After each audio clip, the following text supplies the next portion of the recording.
Capítulo 25. O Senhor Deus falou com Moisés no Monte Sinai e mandou que ele desse ao povo de Israel as seguintes leis. Quando vocês entrarem na terra que o Senhor Deus lhes vai dar, deixem que de 7 em 7 anos a terra descanse, em honra do Senhor. Durante 6 anos semeiem os seus campos, podem as parreiras e colham as uvas. Mas o 7º ano será um ano de descanso sagrado para a terra, um descanso dedicado a Deus, o Senhor. Nesse ano ninguém semeará o seu campo, nem podará as suas parreiras. Ninguém colherá o trigo que crescer por si mesmo, nem podará as parreiras, nem colherá as uvas. Será um ano de descanso completo para a terra.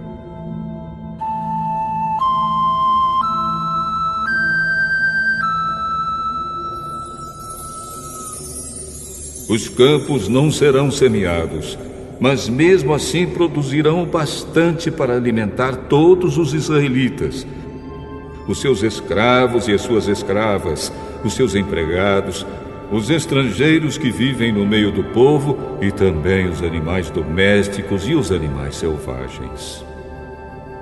Tudo que a terra produzir servirá de alimento.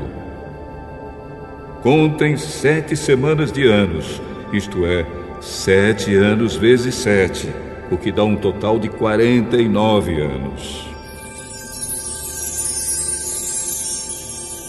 Então, no dia 10 do 7º mês, que é o dia do perdão, mandem um homem tocar trombeta por todo o país.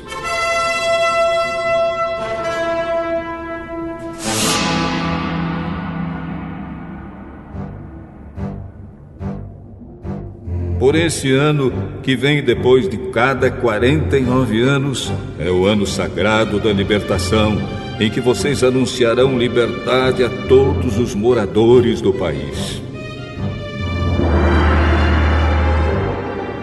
Nesse ano, todos os que tiverem sido vendidos como escravos voltarão livres para suas famílias, e todos os campos que tiverem sido vendidos voltarão a pertencer ao primeiro dono. Nesse ano ninguém semeará os seus campos, nem colherá o trigo que crescer por si mesmo, nem podará as parreiras, nem colherá as uvas. Pois o ano da libertação é sagrado para o povo, e nele todos se alimentarão somente daquilo que a terra produzir por si mesma. No ano da libertação, todas as terras que tiverem sido vendidas voltarão a pertencer ao primeiro dono. Na venda ou na compra de terras, não explorem os outros. O preço será calculado na base do ano da libertação, pois o que se vende não são, de fato, as terras, mas as colheitas que elas produzem. Portanto, o comprador descontará do preço o número de colheitas desde o último ano da libertação. E o vendedor calculará o preço na base dos anos de colheita que ainda faltam até o seguinte ano da libertação. Se ainda forem muitos anos, o preço subirá. Se forem poucos, o preço baixará.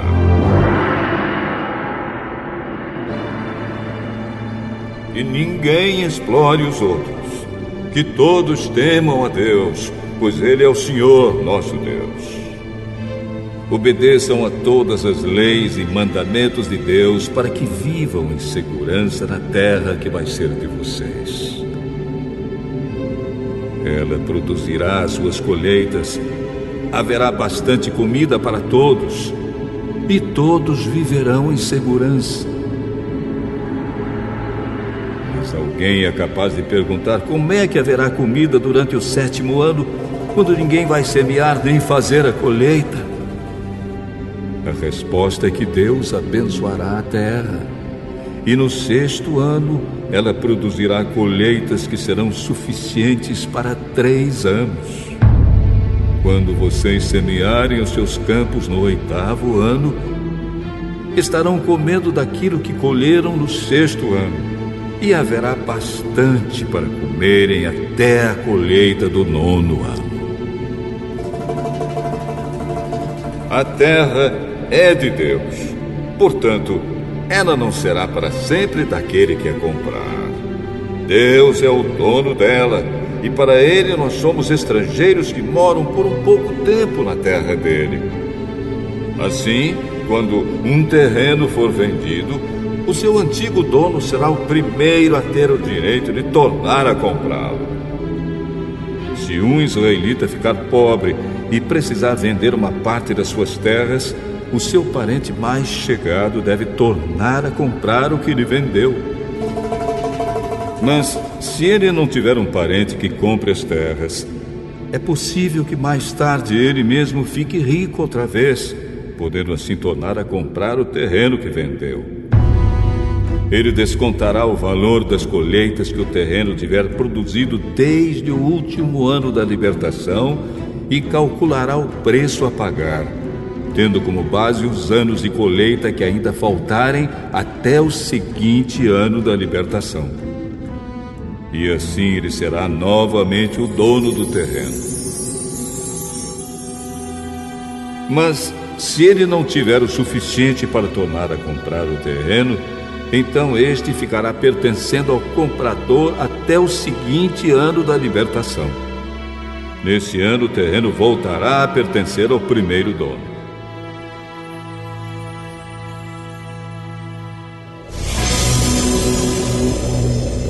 Se um homem vender uma casa que fica numa cidade protegida por muralhas, ele terá o direito de tornar a comprar a casa até um ano depois da venda.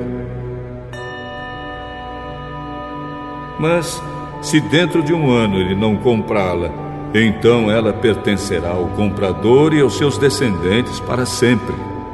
Nem mesmo no ano da libertação a casa voltará a ser do primeiro dono.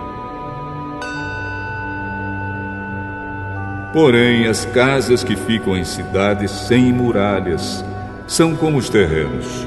O primeiro dono tem o direito de tornar a comprar a casa, e no ano da libertação ela volta a ser do primeiro dono. Os levitas têm sempre o direito de tornar a comprar as suas casas que ficam nas cidades onde moram. Mas, se um levita vender a sua casa numa dessas cidades e não tornar a comprá-la, então no ano da libertação a casa volta a ser dele, pois as casas das cidades onde os levitas moram serão sua propriedade permanente no meio do povo de Israel. Mas os campos em volta das cidades onde os levitas moram não podem ser vendidos. Eles pertencem aos levitas para sempre. Se um israelita que mora perto de você ficar pobre e não puder sustentar-se, então você tem o dever de tomar conta dele. Ajude-o como se ele fosse um estrangeiro que mora no meio do povo, a fim de que ele continue a morar perto de você. Não cobre juros sobre o dinheiro que você lhe emprestar. Respeite a ordem de Deus para que esse homem continue a morar perto de você. Não cobre juros sobre o que você lhe emprestar, nem tire lucro dos alimentos que você lhe vender. É isso que o Senhor nosso Deus nos manda fazer. Foi Ele quem nos tirou do Egito para nos dar a terra de Canaã e para ser o nosso Deus. Se um israelita que mora perto de você ficar tão pobre que chegue a ponto de ter de se vender a você para ser seu escravo, não o faça trabalhar como escravo. Trate-o como se ele fosse um empregado ou um estrangeiro que mora com você. Ele trabalhará para você até o ano da libertação. E nesse ano, ele e os seus filhos irão embora e voltarão para sua própria família e para as terras dos seus antepassados.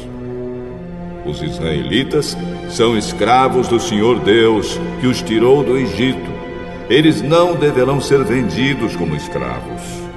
Portanto, não os trate com crueldade, mas respeitem a ordem de Deus. Se precisarem de escravos ou escravas, vocês poderão comprá-los dos povos vizinhos do seu país. Também poderão comprar os filhos dos estrangeiros que moram no meio de vocês. Essas crianças que nascerem na terra de Israel poderão ser compradas como escravos, e os seus donos poderão deixá-los como herança aos filhos, a quem esses escravos deverão servir a vida inteira. Mas um israelita não pode ter outro israelita como escravo, nem pode tratá-lo com crueldade. Pode acontecer que um estrangeiro que vive no meio do povo fique rico e que um vizinho israelita fique pobre e se venda como escravo a esse estrangeiro ou alguém da família dele. Nesse caso, depois de vendido, o israelita tem o direito de ser comprado de novo. Um irmão, um tio, um primo ou outro parente chegado poderá comprá-lo. Ou, se ganhar bastante dinheiro, ele mesmo poderá comprar a sua liberdade. Ele e o homem que o comprou combinarão o preço que deverá ser pago de acordo com o número de anos desde o ano em que ele se vendeu até o seguinte ano da libertação. O cálculo será feito tendo como base o salário que um empregado recebe.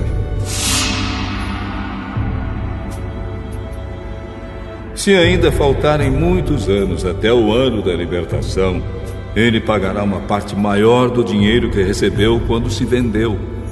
Mas se faltarem poucos anos, a parte será menor. O dono o tratará como se ele fosse um empregado que é contratado para trabalhar por ano. Não deixem que o dono o trate com crueldade. E se o homem não for libertado por nenhum desses modos, então no seguinte ano da libertação, ele e os seus filhos ficarão livres. Pois os israelitas são escravos de Deus que os tirou do Egito. Ele é o Senhor, o Deus deles.